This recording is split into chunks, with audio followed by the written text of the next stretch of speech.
We could see gorgeous northern lights and some inconvenient power outages across the mountains this weekend. That's due to a massive solar flare that's headed towards Earth.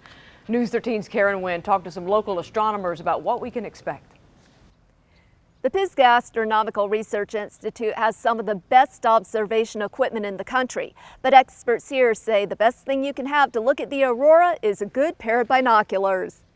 You may want to go out with binoculars and just get up to some high altitude vantage point and take a look towards the north. Pari Science Director Mike Castellaz says the best chance of seeing the northern lights is between sunset and midnight. It's hard to predict, but I would expect some sort of at least reddish glow on the horizon, and if it's really spectacular, you'll see like curtains, reddish curtains. The coronal mass ejection or solar flare is expected to arrive in the Earth's atmosphere around 9 o'clock on Saturday morning and could make it possible to view the aurora for several days, as long as there are breaks in the clouds. I think it would be a great experience because usually you would have to go to the North Pole or Alaska or someplace really far north, but getting to do it down here in the south, I think it would be really cool and fun. But Castellaz says the flare also has a downside. There will be concern about geomagnetic storms and some interference with communications and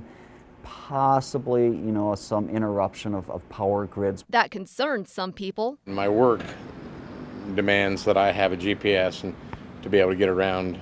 I travel all over the state of North Carolina. I don't know all the little towns and addresses, so yeah, it concerns me from that standpoint. But Castellaz says any interruptions of power grids and high-frequency radio waves should be very minor and only last for about an hour on Saturday.